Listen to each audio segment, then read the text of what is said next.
Hey folks, welcome to a brief tutorial on how to use the Texas Railroad GIS system to locate your property in Texas.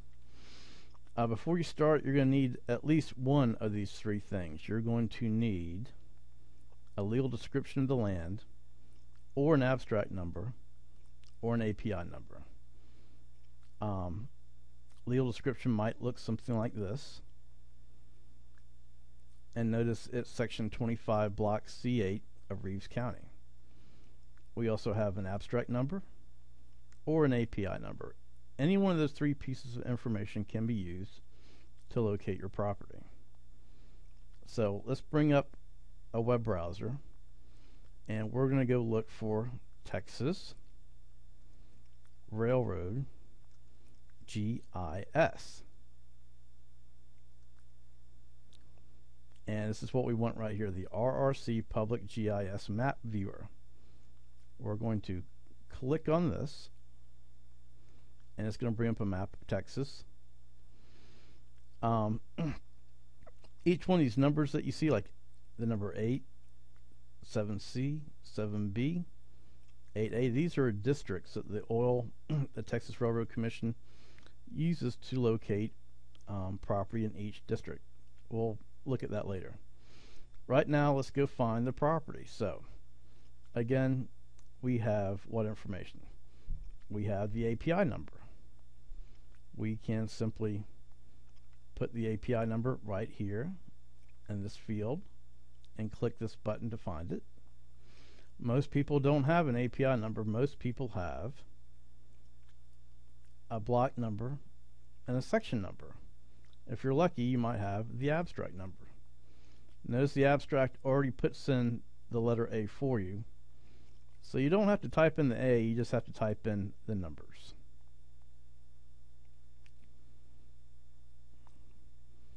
In this particular case, we're going to put in the legal description. Again, that's what most people have to work with. So let's go to Reeves County, because that's where this property is at. We're going to put in block C8, section 25.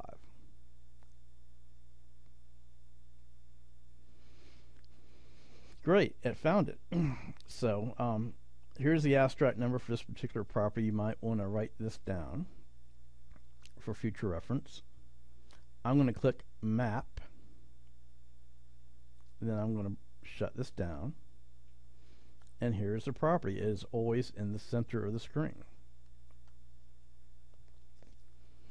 This property, here's the boundaries for the survey, this square right here. This is all 640 acres on section 25. It's hard to read, but that's the number 25 right there.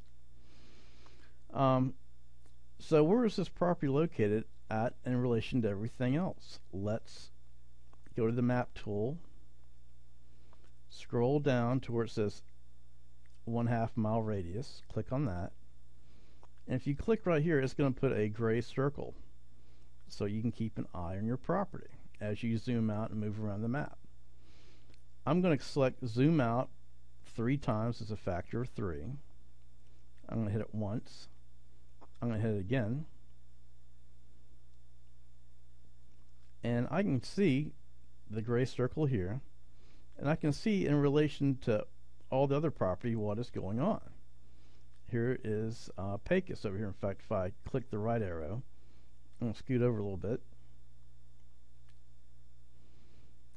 So here's the city of Pecos up here, and I can see this property is about 10 miles southwest of Pecos.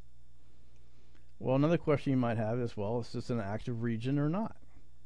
Well, what are all these blue circles and all these other elements mean?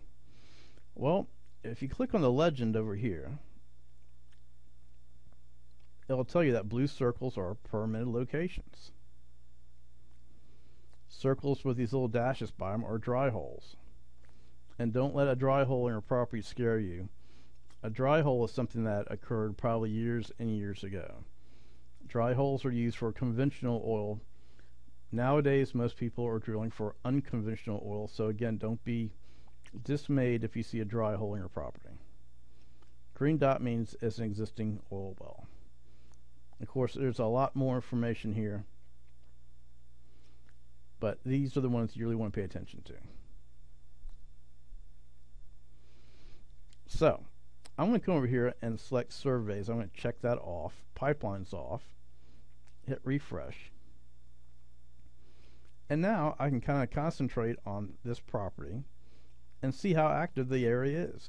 And it looks like quite an active area. There's quite a lot of blue circles, meaning there's a lot of drilling permits.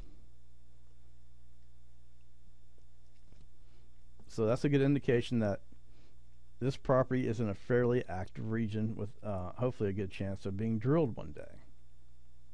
But I'm going to zoom down. I can still see the property up here. And I can see in these other sections there really is quite a lot of activity. I'm going to go back to the property now. Because another question you might have is, well, it looks like it's active, so what are they producing? Are they producing a lot of oil in this area? That's a great question. Let's zoom in. And I'm going to put my surveys back on. And I can see in this section they have an oil well permitted. Well, is it producing oil or not? Has it been drilled? That's a great question. Let's identify this well. So I'm going to come over here, scroll down to Identify Wells, click on the well, and it's going to bring some information up. It's going to give me the geographic coordinates. I'm going to click on Drilling Permits, and it's going to tell me this thing was permitted back in 2011. Clayton Williams Energy is the operator. And what I'm going to do now is I'm going to select this status number. And I'm going to put this in my notepad so I remember the number. I could have just easily written that down, but I'm too lazy. I'd rather put it in a notepad. Okay. So now we have this status number that pertains to this well. Well, has it been drilled or not? Let's go find out. I'm going to open up a new tab on my browser. I'm going to type in Texas Railroad Commission.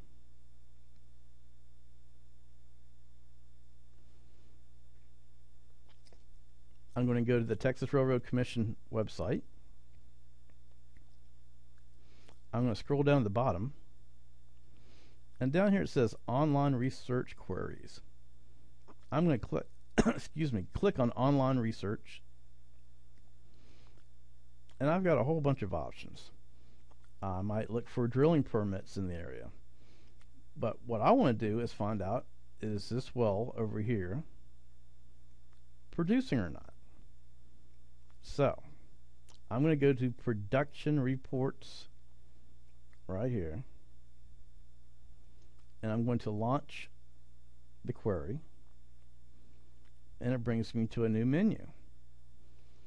So, I'm going to click Pending, and I'm going to click Pending because new wells are not classified as either gas or excuse me, or oil. They are pending. So when looking for a new well, always select Pending. It's in District 8. Remember when we saw the big Texas map? It had numbered all the districts. That's how I know that Reeves County is in District 8. The RRC identifier is the status number. So why do they call this number right here the status number? And it's referred to over here as the RRC identifier? I don't know. I guess they like to make it confusing. I do know that's the number that you want to put in here. We're going to put in a date range. I'm going to go back a year and see if this well has actually been drilled and is it producing. Well, sure enough, this one has been drilled and it has been producing. It was, let's see, producing since December of 2011. Its initial production was 1,245 barrels of oil. In the month of January of 2012, it produced 3,846 barrels of oil. And the last production report we have is in February, where it produced 1,419 barrels of oil. So why aren't there any newer production reports? I guess Clayton Williams is behind on reporting. But the important thing is we now know what this well is producing that is located on this property. Gives you some good indication of what the production is. Well, what about other wells? Well, that's one indication. How about these other wells that are all listed? I'm going to clear out the survey so I can concentrate on the wells. And maybe we want to see what this looks like a close by well right here. Let's see what it is. So we're going to, again, make sure you've clicked on Identify Wells. Click on this well. I'm going to click on Drilling Permits. I'm going to grab the status number again. I'm going to put that into Notepad so I can remember what it is. I'm going to go back to the query on the Texas Railroad Commission website for production. And I'm going to put that number in here as well. I'm going to set the date for about a year. Make sure it's on pending. Click lease query, and look, it says no matching results. So what's that mean? Well, that means this well has not been drilled and it's not producing. So you've got to spend some time clicking on each one of these and trying to find out if they've been drilled and if they're producing. So again, I hope that helps you folks out to identify where your property is. Is it in an active region? And if it is an active region, what the production rates in the area might be. Those are common questions that we all like to know when dealing with the oil companies and making decisions on what we want to do with our property. Again, I thank everyone for watching this. I hope it was helpful, and everyone have a good day. Thank you.